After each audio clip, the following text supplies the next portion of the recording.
And so what sort of delays are we talking about, particularly in the worst affected states? How would their waiting periods compare to what they used to be? Sure. So we're talking about delays here, more so in terms of months rather than days and weeks.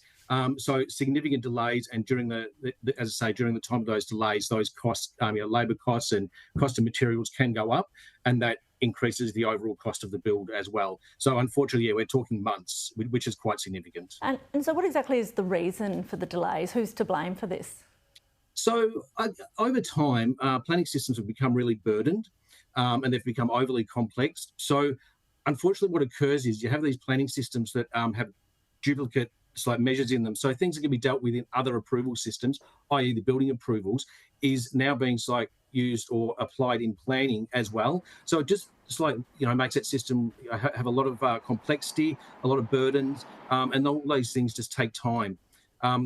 There's also other issues sometimes when you have the strategic planning and the development approvals don't always match up. And so that also causes delays as we sort through those. And so when it comes to those two worst affected states, do you happen to know why they got marked down compared to the others? So New South Wales in particular has exorbitant timeframes when it comes to assessing a development approval. We are talking, 9 and 10 months is becoming, unfortunately, the norm, and we need to reduce those right down to, a reasonable time frame for people. Queensland is similar, but Queensland, we assessed, probably needs to do more work in getting a better harmony between their strategic planning and their development approvals. So they've got a bit of work on the strategic front to do. And I guess at a broader scale, what's the solution to this? So the solution is to have a genuine look at your or at all planning schemes and planning systems, and try and streamline those and reduce out of those complexities. So you do that by cutting red tape. You do that by identifying where the duplication is occurring, and then you start to remove that. What's important though with planning reform is that you have to make sure the planning reform is actually producing something productive. So you need to also measure that planning reform to make sure it actually is working once it's been introduced. Yep. And it sounds like it could also take a while to sort of introduce those sorts of solutions.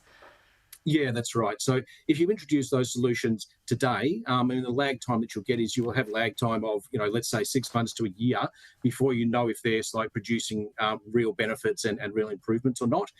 So unfortunately, you won't get something you can't. Unfortunately, wave a wand and get something happening tomorrow that will have an immediate impact. There will be a lag time for that. And we're probably talking, 6 months to 12 months to know whether those planning reforms are working.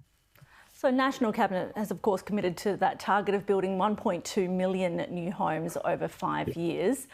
Is that looking realistic at this stage?